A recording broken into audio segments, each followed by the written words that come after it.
Hi everyone, this is Elena of the Witches Box, and I'm here today with another episode of Witch Booktube. And today we're going to be talking about a series of books because last week's video on the book Curative Magic just got me on a roll and got me thinking about what were the books that for me really fed and taught me a lot about my own personal curative magic, right? The healing protocols that I do to support my health as a woman, as a person in the world. And it really took me back to those older books, those back in the day, old school books that had so much information that were and are what I consider wise witch information on using herbs and medicinals and things to help heal and also to sustain and nourish. So it brought me back to my days back in the 90s, the beginnings of my witchcraft, where I read pretty much everything at the time that Susun Weed had put out. I've got with me here 4 of her books. I just ordered one of the more recent books. There is another book, a 5th book that I know I own, but I don't have, but I'll talk about it. This is the stuff. And I know now, I remember, and I know that the things that I do now, quite a few of the things that I do now to support my health, I learned from her. I learned from her books. I also had the grand honor and pleasure of taking a class with her at a retreat 1,000 years ago. And I don't remember what retreat it was. It was in Southern California. And I got to sit there and listen and receive this amazing wisdom. This is an old school witch, and she's been at this for a very long time. So let me read to you her bio. I'm going to read it from my phone because it's a pretty extensive bio. So, Susun S. Weed has no official diplomas of any kind. She left high school in her junior year to pursue studies in mathematics and artificial intelligence at UCLA, and then she left college in her junior year to pursue life. Ms. Weed began studying herbal medicine in 1965 when she was living in Manhattan while pregnant with her daughter Justine Adelaide Swede. She wrote her first book, Wise Woman Herbal, for the childbearing year, which I have but I can't find. And now that book is in its 29th printing in 1985. It was published by Ash Tree Publishing in 1986. It was followed by Healing Wise in 1989, New Menopausal Years for Wise Woman Way in 1992, and Breast Cancer, Breast Health, The Wise Woman Way in 1996. And then she wrote down there, Sexual and Reproductive Health, The Wise Woman Way in 2011. In addition to her writing, Ms. Weed trains apprentices, oversees the work of more than 1,300 correspondence course students, coordinates the activities of the Wise Woman Center, and is a high priestess of Dianic Wicca, a member of the Sisterhood of Shields, and a peace elder. Susun Weed is a contributor to the Routledge International Encyclopedia of Women's Studies, peer-reviewed journal, and popular magazines, including a regular column in Sage Woman.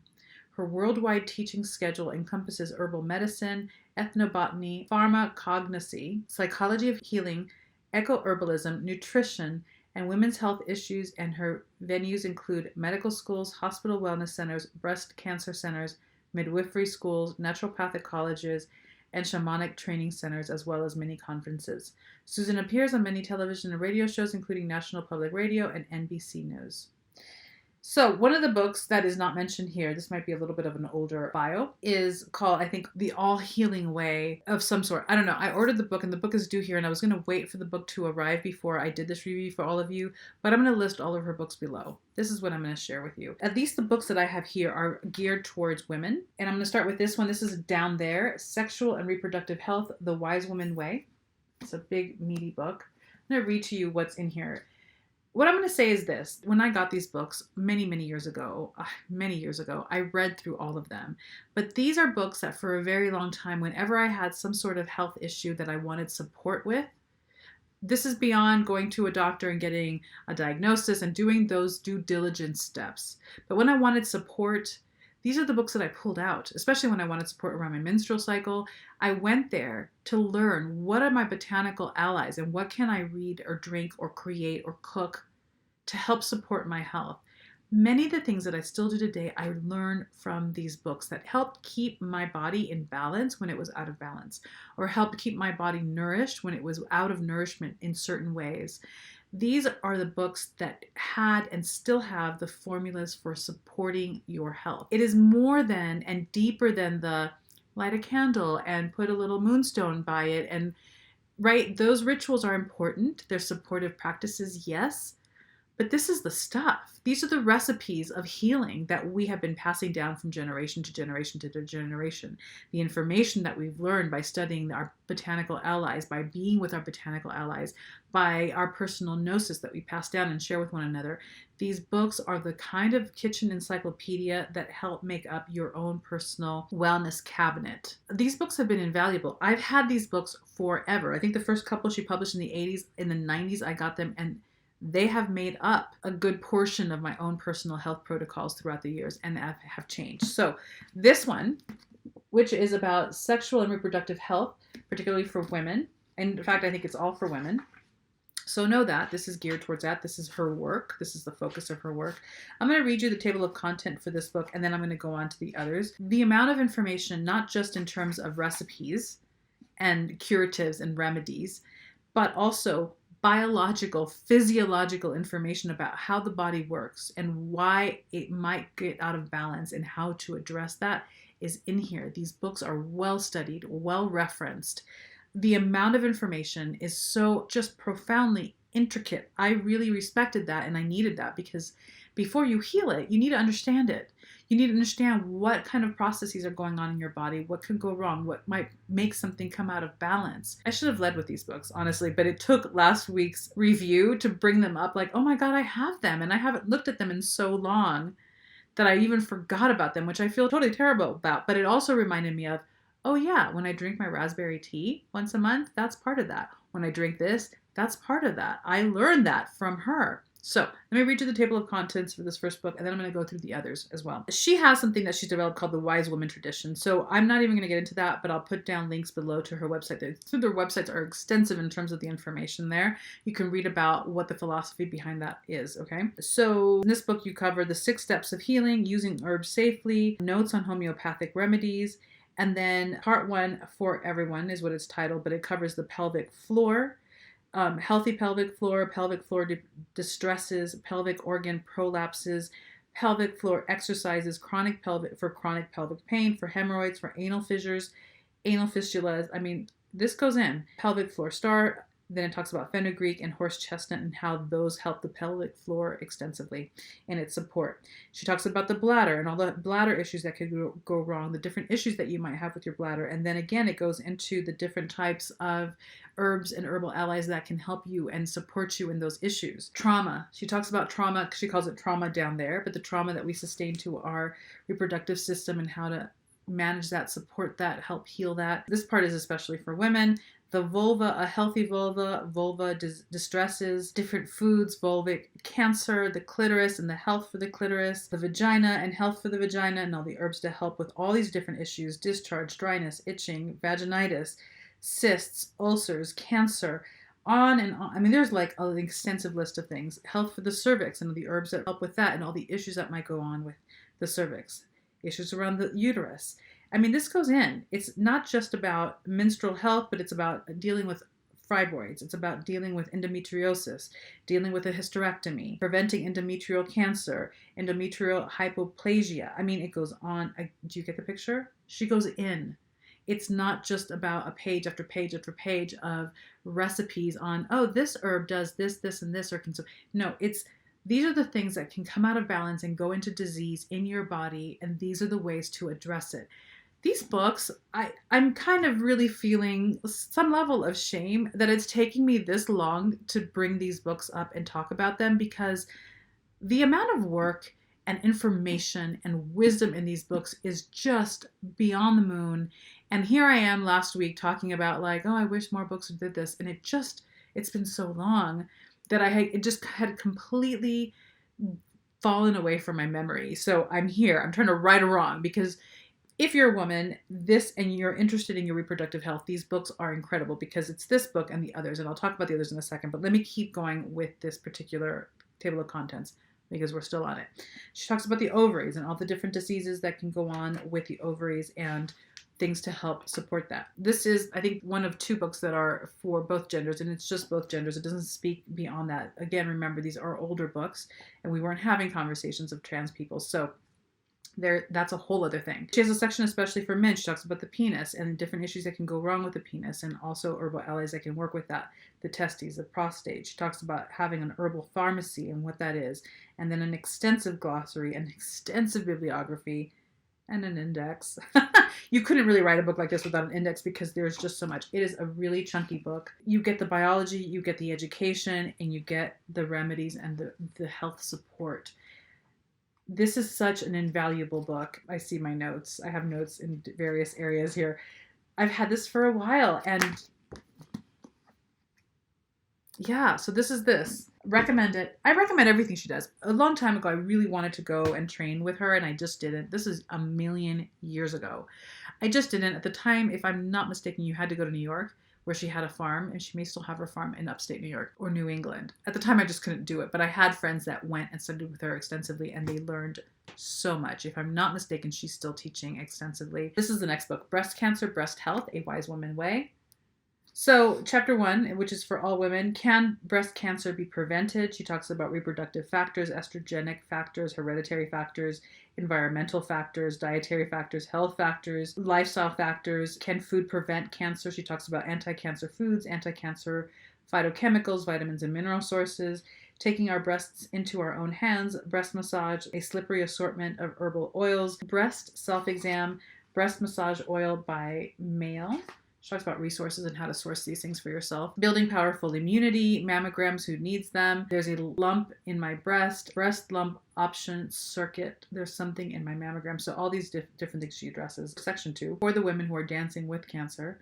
What is breast cancer? The diagnosis, dealing with the feelings, resources for that, choosing breast surgery, questions to ask, breast surgery problems, before surgery, after effects of anesthesia, wounds, bruises, scars, infections, pain, numbness, and discomfort. She talks about all of this. Altered body image and depression. She covers all of it. This is a holistic approach to these things and in a way that supports you wholly, not just the physical disease or discomfort, but the psychology behind it. What's going on? What's going to happen with you when you go through this kind of journey? She talks about preventing breast cancer recurrence. This book actually also, if I'm not mistaken, has been updated because this was written a long time ago. And if I'm not mistaken, I think in the bio, there was a little mention that there's been an update because things are changing with this kind of treatment all the time. Choosing tamoxifen, which I think is a medication. She talks about all the ramifications of that, positive and negative. Choosing radiation therapy and what goes on with that one way or another, and how to provide yourself with support while you're going through radiation and while you're going through chemotherapy.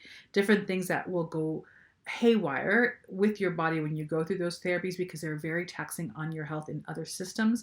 So she talks about how to support those side effects while you're going through the treatment of chemotherapy or radiation. Then she talks about resources for late stage breast cancer. And then section 3 is help, Materia Medica, which is all the herbal allies, all the herbal references, all the recipes, all the sources for herbs, and then organizations that can offer help, a breast cancer risk assessment, and support. More references, more indexes, and more glossaries.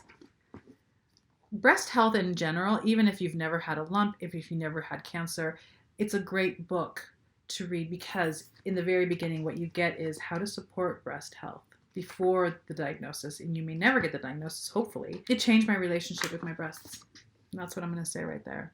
Part of my morning ablutions at this point in my life is a breast balm massage because of the herbal support that is in that balm. I'm telling you, it's great. Another chunky book. You learn so much about your personal biology, and that's part of it. That's part of the healing journey. There's no way to really fully engage in a healing process or a health supportive process until you understand what's happening. How does this work? And then when you know how it works, you can then start to track the way it fluctuates from time to time, whether you're stressed, whether you're happy and joyful, whether the moon is full, whether it's not, right? We need to understand all of it. It's your body. It's your body. Know it. So the next book is New Menopausal Years, The Wise Woman Way, Alternative Approaches for Women 30 to 90. I'm looking at this book a lot lately.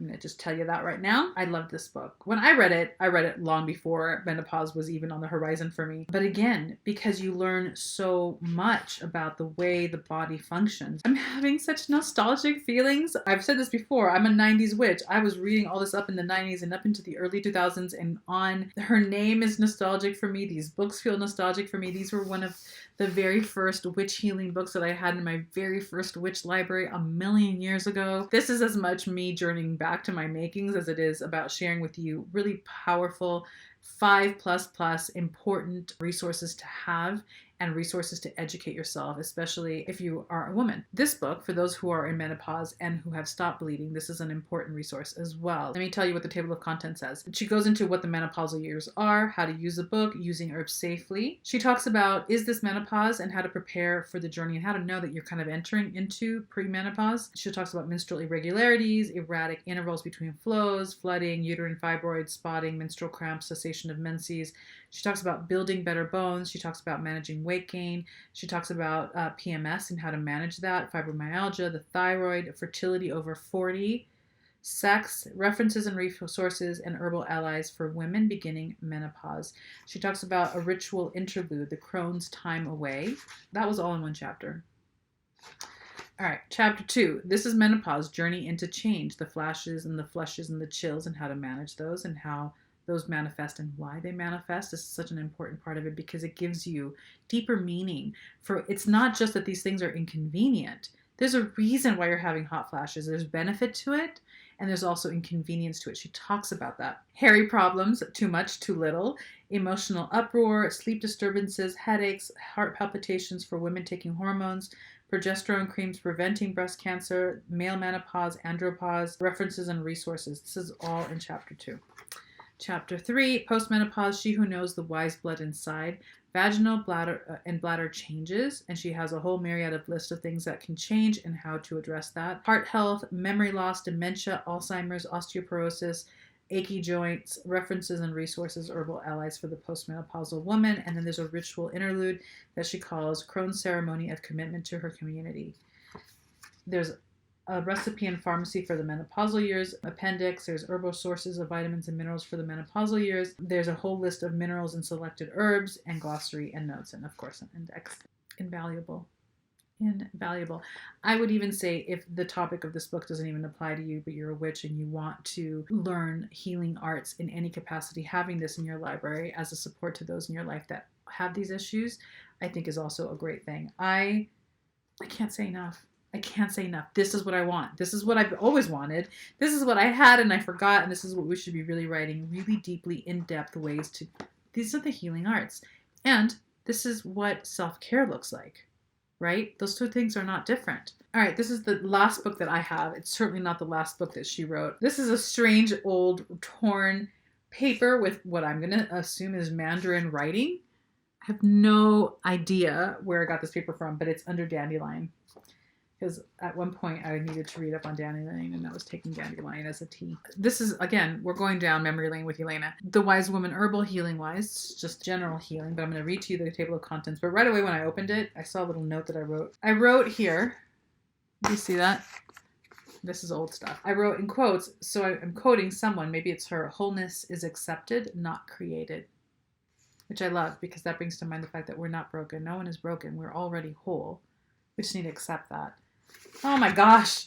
You might lose me for a couple of weeks so I can just deep dive and read these books straight through for the next couple of weeks. All right, healing wise, let me read to you the table of contents. Part 1 is different traditions of healing. She talks about the wise woman way, the heroic way, the scientific way, the spirals of transformation way. She creates a chart of healing traditions and what the implications and ramifications of each is. She's got a medicine wheel of the wise woman tradition. So this is where she talks much more about her wise woman way tradition.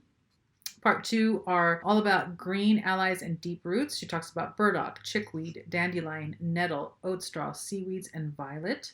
And then she's got an herbal pharmacy and glossary index and recipe index. So this is a much simpler book. I think this is one of the first books that she wrote after the childbirthing years, which I have, but I can't find. That is a great book, especially it's really for any woman who bleeds. So it doesn't necessarily have to be for someone who wants to become pregnant or who is pregnant, but from the time that you start bleeding until the time that you don't, that's the book for that phase of your life. And then the menopausal book comes in after. Listen, get them all.